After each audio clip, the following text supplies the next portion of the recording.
겸손과 기도. 천미 예수님. 자, 시작하겠습니다. 성부와 성자와 성령의 이름으로 아멘. 하늘에 계신 우리 아버지, 아버지의 이름이 거룩히 빛나시며 아버지의 나라가 오시며 아버지의 뜻이 하늘에서와 같이 땅에서도 이루어지소서. 오늘 저희에게 일용할 양식을 주시고 저희에게 잘못한 일을 저희가 용서하오니 저희 죄를 용서하시고 저희를 유혹에 빠지지 않게 하시고 악에서 구하소서. 아멘. 성부와 성자와 성령의 이름으로 아멘. 우리 주님 얘기도 제대로 했는 거 맞죠? 근데 갑자기 중간에 기도를 하다가 딴 생각을 했는가? 중간에 다 했나 모르겠다. 어떤 신부님 그 간닥하대요. 미사로 떡 들어가고는 주님께서 여러분과 함께 하고는 전능하신 천주 성부와 하고 나가부터 가대. 참. 자, 지난 시간에 우리 마르코복음 12장 27절까지 했고요. 이제 28절로 들어가 보도록 하겠습니다. 가장 큰 계명이라는 큰 파트가 크게 자리 잡고 있고요. 그리고 그 뒤로부터 이제 허황한 인물들, 율법학자들, 허황한 생각들을 하는 사람들에 대한 이야기들을 쭉 하면서 최종적으로는 이 재난에 대해서, 우리 앞에 다가올 현실적인 재난에 대해서, 하지만 많은 이들이 간과하고 있는 재난에 대해서 이야기를 합니다. 이 당시에 살아있던 사람들은 지금 다 죽었어요. 그래서 이 재난의 대상이 될 수도 혹은 구원의 대상이 될 수도 있죠. 지금 우리는 살아서 숨쉬고 있으면서 이 마찬가지 상황을 맞닥뜨리고 있는 겁니다. 사실 제일 중요한 일들이라는 건 몇 개 되지 않습니다. 그죠? 우리가 하루 이렇게 살면서 삼시세끼 먹는 거, 그죠? 그리고 따뜻하게 입는 거, 또 잠 잘 자는 거, 말 그대로 의식주 잘 챙기면 되죠. 그리고 그 나머지 것들은 순차적으로 조금씩 챙겨 나가면 되는데, 수많은 사람들은 이제 혼란스러워하는 거죠. 왜냐하면 세상에는 우리의 눈과 귀를 끌어당기는 여러 가지 요소들이 있으니까 이런 소리 주워 듣고 저런 소리 주워 들으면서 온통 마음을 어지럽히고 핵심을 많이들 놓치고 살아가는 겁니다. 그래서 가로늦게 후회들을 많이 하죠. 자, 가장 큰 계명으로 한번 들어가 봅시다. 율법학자 한 사람이 이렇게 그들이 토론하는 것을 듣고 있다가 예수님께서 대답을 잘 하시는 것을 보고 그분께 다가와 모든 계명 가운데에서 첫째 가는 계명은 무엇입니까? 하고 물었다. 모르고 물은 게 아니죠. 이 사람 역시도 어찌 보면 시험을 하는 질문이지만 그나마 이 사람의 나은 점은 다른 사람들은 시험을 해서 걸려 넘어뜨리게 하려는 트릭, 이 속임수가, 그러니까 속임수라고 하기는 그렇고 진리에 어긋나는 의도를 지닌, 그러니까 나쁜 마음으로 질문을 한 것이고, 이 사람은 당신이 정말 본연의 길을 굳게 쥐고 있나를 확인하는 질문인 겁니다. 같은 질문도 그 무게감이 서로 다를 수 있단 말이죠. 그 의도에 따라서. 우리 주변에 수많은 사람들이 널려 있잖아요. 하지만 그 모든 사람들이 똑같은 방향을 바라보면서 같은 길을 걸어가는 건 아니죠. 그래서 이 사람에 대한 특징적인 요소를 우리는 주의 깊게 살펴볼 필요가 있습니다. 일단은 계명에 한번 집중해 봅시다. 예수님께서 대답하셨다. 우리 이거 모르는 거 아니죠. 첫째는 이것이다. 이스라엘아 들어라. 주 우리 하느님은 한 분이신 주님이시다. 사실 이 들어라부터 집중을 해야 돼요. 우리는 잘 안 듣거든요. 들음은 어디에서부터 시작될까요? 예를 들어서 내가 먼저 밉다라고 생각한 사람은 뭔 소리를 해도 안 들립니다. 그게 오늘날 우리가 살고 있는 정치 구도죠.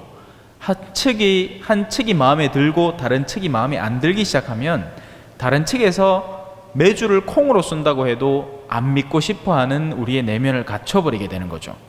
이런 증오에 사로잡히게 되면 자기가 무엇을 비호하려고 들고 무엇을 반대하는지도 모르는 채 그저 한 측의 주장에만 잔뜩 귀를 열어버리게 되는 겁니다.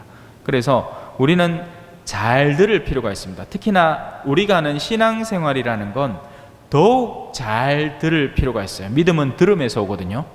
듣지 않는데 거기에서 뭐가 생겨나는 일은 없습니다. 그래서 우린 잘 들어야 해요. 이스라엘아 들어라. 주 우리 하느님은 한 분이신 주님이시다. 우리는 삼위일체를 알고 있죠. 그래서 어떤 사람 대답하라 하면 잘못 대답합니다. 하느님 몇 분이에요 하면 세 분요 하면 틀린 답이 됩니다. 하느님은 몇 분이에요? 한 분이에요. 예. 하느님은 한 분이나 위격적으로 세 위격으로 나누어서 바라볼 수 있는 거죠. 그게 왜 그렇게 되는가? 그건 절대 설명할 수 없습니다. 그걸 제대로 설명해내는 사람 치고 제대로 된 사람이 없다고 보시면 돼요. 왜냐하면 하느님에게 속한 영역이기 때문에 인간의 이성으로 그것을 알아낼 도리가 없는 겁니다. 그렇다면 모르는 것이냐? 하느님에 대해서, 하느님의 그 삼위일체에 대해서 모르는 것이냐? 아니죠. 우리는 비유라는 수단을 통해서 이런 것이겠구나 하고 그것들을 감수할 수 있습니다. 삼위일체는 이 사랑하는 두 연인을 떠올려 보시면 됩니다. 사랑이라는 가르침을 떠올려 보면 돼요. 사랑하면 어떻게 됩니까? 상대가 좋아하는 게 곧 내가 좋아하는 게 되죠. 그러니까 내면이 온전히 일치하는 상태를 사랑이라고 하는 거잖아요. 그냥 한 입을 덮고 잔다고 사랑하는 게 아니라 정말 상대가 뜻하는 바 거기에 내가 온전히 나를 던질 수 있게 되는 상태가 진정한 의미의 사랑의 관계이고, 삼위일체는 바로 그렇게 온전히 전혀 분리됨 없이 하나 되어 있다는 겁니다. 그리고 우리는 이 삼위일체를 왜 배우느냐? 성부와 성령, 성자께서 우리에게 보내주시는 성령을 우리가 세례를 통해서 받아들임으로써, 견진성사를 통해서 받아들임으로써 하느님께서 원하시는 것을 우리도 원하게 되게끔 해야 한다는 거죠. 이제 이후로부터 계속 나오거든요. 그런 것들을 제대로 원하지 않는 나쁜 모범들이 뒤에 계속 나옵니다. 율법학자라든지 바리사이라든지 뭐 온갖 허황한 것에 매달리는 사람들. 교회 안에도 세속적인 요소가 많으니까, 심지어는 성전의 파기를 예고할 때도 와, 이 성전 어마어마하네요. 쓸데없는 소리 하지 마라. 돌 위에 돌 하나도 안 남을 거다. 모든 건물들의 운명이 사실 그렇죠. 그죠? 영원한 게 뭐가 있겠어요? 자, 다시 돌아옵시다. 너무 멀리 갔습니다. 주 우리 하느님은 한 분이신 주님이시다. 그렇다면 그 한 분이신 분이 뜻하는 것은 오직 하나겠죠. 그리고 그렇다면 우리는 지향점을 분명하게 잡을 수 있습니다. 그건 하느님이라는 분이에요. 그리고 그 하느님께서 원하시는 것, 다시 말해서 하느님의 뜻이라는 지향점으로 우리의 마음을, 주파수를, 안테나를 곧게 바로 세워야 하는 거죠. 그러므로 너는 마음을 다하고 쪼매마하고 막 일부만 바치라, 이게 아니에요. 다 해야 된다고 합니다. 여기서 또 여러 가지 나누어서 표현이 되죠. 마음, 목숨, 정신, 힘, 이런 것들이 세분화됩니다. 주 너의 하느님을 사랑해야 한다. 자, 인간의 내면에는 여러 가지 요소가 있습니다. 그래서 다 할 수 있는 요소가 각기 나누어져 있습니다. 예를 들어서 자녀한테 유산을 다 줄 수 있어요. 하지만 마음은 안 줄 수도 있죠. 달래니까 줄 수밖에 없어. 왜냐하면 소송 걸어 싸울 거거든. 내 낀데 와 안 주냐 하면서. 그러면 줍니다. 하지만 마음은 안 주죠. 돈으로 예를 들어 뭐 술집에 가서 어떤 여인네를 구할 수 있겠죠. 하지만 절대 사랑은 못 싸웁니다. 그죠? 놔라! 김중배 다이아가 그렇게도 좋단 말이냐! 이거 있잖아요. 그죠? 이수일과 심순애. 마음은 따로 얻어내야 하는 겁니다. 마음은 따로 드려야 하는 거예요. 그리고 사실 마음이 가는데 나머지 것들이 다 따라가죠. 우리 어르신들이 왜 사기당합니까? 젊은 사람이 와가지고 경로당에 와가 친절하게 막 인상 요래 해갖고 아이고 어르신 심심하시지?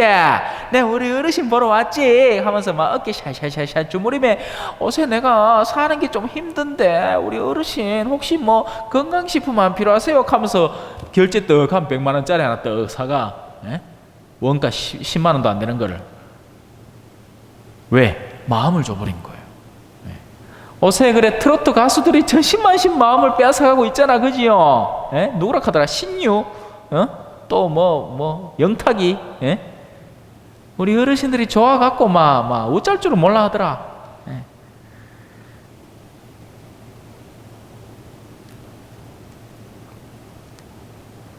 마음을 다하고 목숨을 다하고 우리의 생명, 우리의 사실 이 교회는 그에 합당한 전례적 자세가 있지 않습니까? 그죠? 경청하는 자세로 앉음을, 집중하는 자세로 이제 서는 걸, 그리고 경외하는 자세로 무릎 꿇는 걸, 고개 숙이는 걸, 이런 여러 가지 자세들이 전례 안에 아주 고유하게 녹아들어 있죠.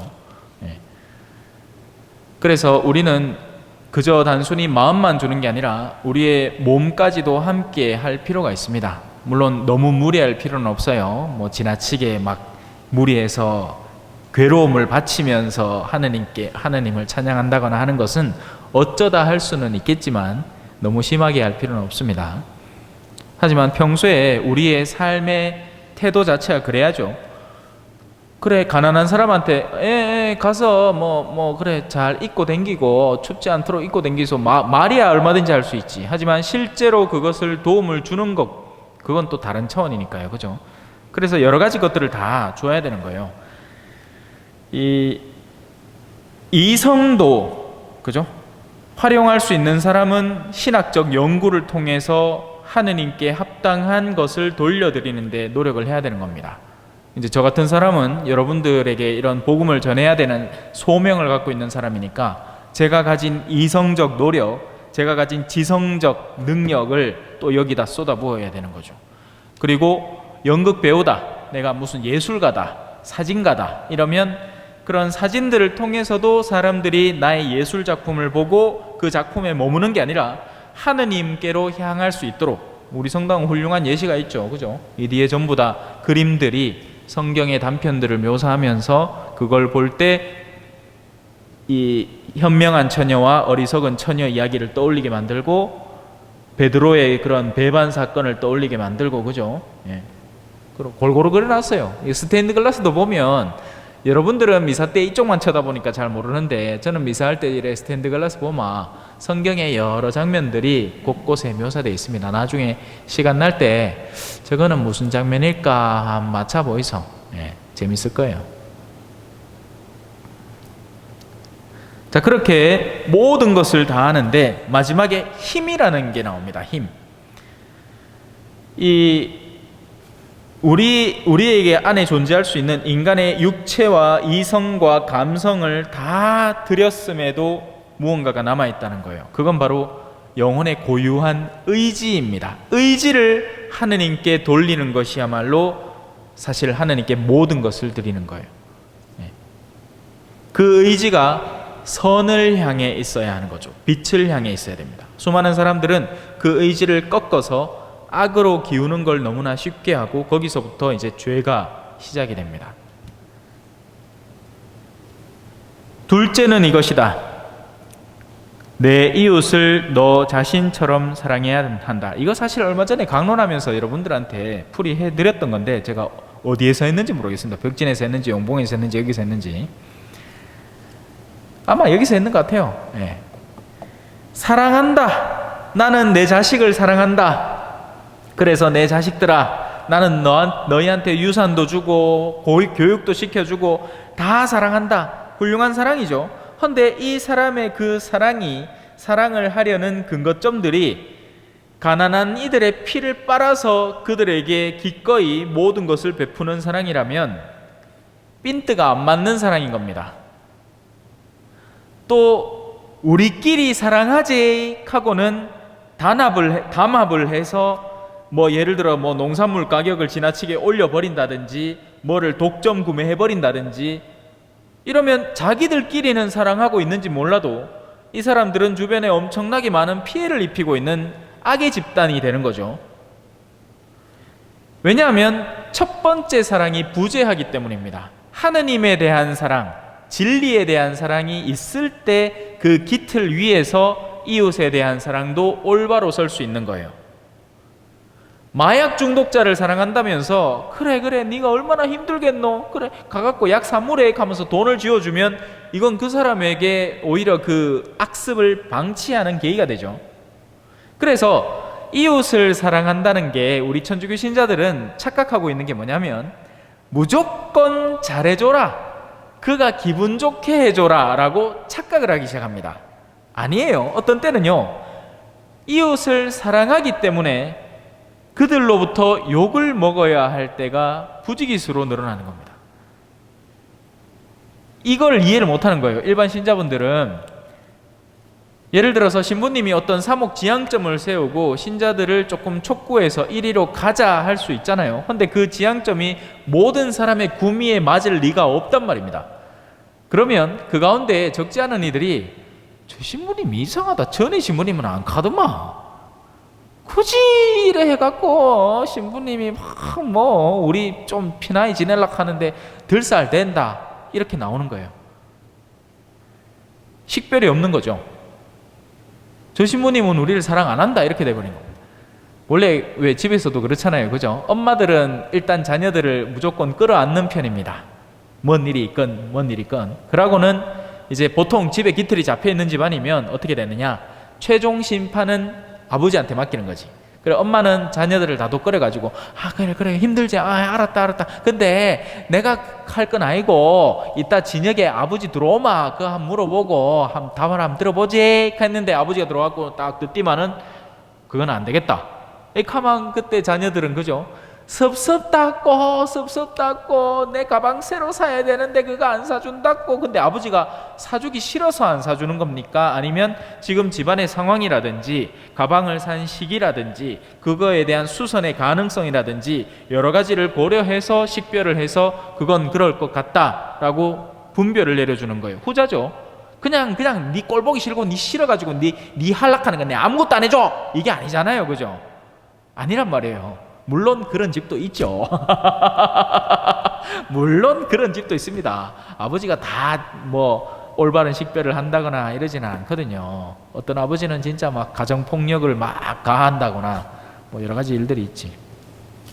하지만 제가 얘기하는 건 정상적인 가정일 때 말이에요. 그렇게 중심을 잡아주고 권위를 잡아주는 사람들에게 공연한 어떤 부정적인 감정을 가질 수도 있다는 겁니다. 자, 그래서 사랑에는 우선순위가 반드시 존재한다는 거 잊지 마세요. 먼저는 하느님입니다. 그분에게 모든 것을 들여 사랑을 해야 하고 그리고 난 뒤에 이웃 사랑이에요. 그래서 가톨릭 교회는 이런 일들이 있죠. 저 수도원 갈랍니다. 니 이놈의 새끼, 니 수도원 가면 니 우리 집에서 족보에서 잘라본데 갑부요. 그래야 하는 거예요. 나에게 부르심이 다가왔을 때 그 식별을 올바로 하고 심지어 부모님이 나를 반대한다 하더라도 하느님께서는 그 부모님을 100배 갚아주실 것을 이해하면서, 아닌 게 아니라 맞죠. 수도원 들어가면 아버지가 한 100명쯤 생길 뿐입니다. 물론 좋은 아버지만 생기는 건 아니겠지. 저도 신학교 가니까 그죠, 수많은 선배들이 다 그죠, 선배 노릇을 하겠다고 난리인데 세상에 좋은 것만 있는 거 없어요, 그죠? 자, 이제 고마고 넘어갑시다. 이보다 더 큰 계명은 없다. 그러자 율법학자가 예수님께 말하였다. 훌륭하십니다, 스승님. 그분은 한 분뿐이시고 그밖에 다른 이가 없다 하시니 과연 옳은 말씀이십니다. 또 마음을 다하고 생각을 다하고 힘을 다하여. 자, 이 사람에게는 이 세 가지밖에 없죠. 마음, 생각, 힘.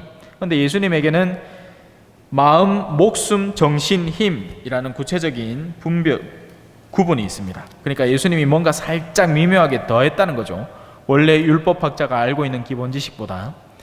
거기에는 이 영혼의 열망, 갈망이 함께 포함되어 있다는 거죠. 모든 전 존재를 던져야 한다는 거죠.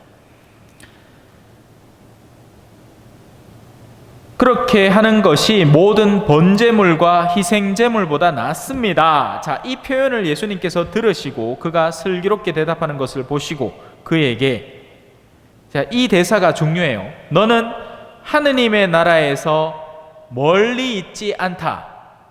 자, 이 말을 우리가 처음 언뜻 들었을 때, 오, 씨, 대박. 오, 하느님 나라에서 멀리 있지 않대. 이런 느낌을 받죠. 근데 여기에는 또 트릭이 숨어 있습니다.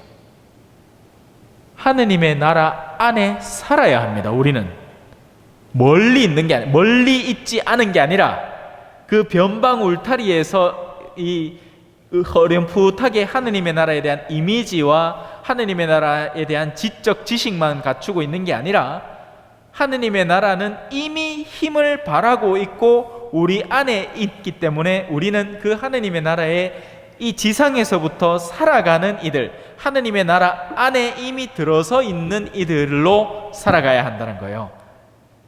그래서 이 율법학자는 다른 율법학자들에 비하면 낫지만 이 역시 말은 그렇게 아름답게 하지만 그것을 실행하기에는 아직 많이 모자라는 거죠.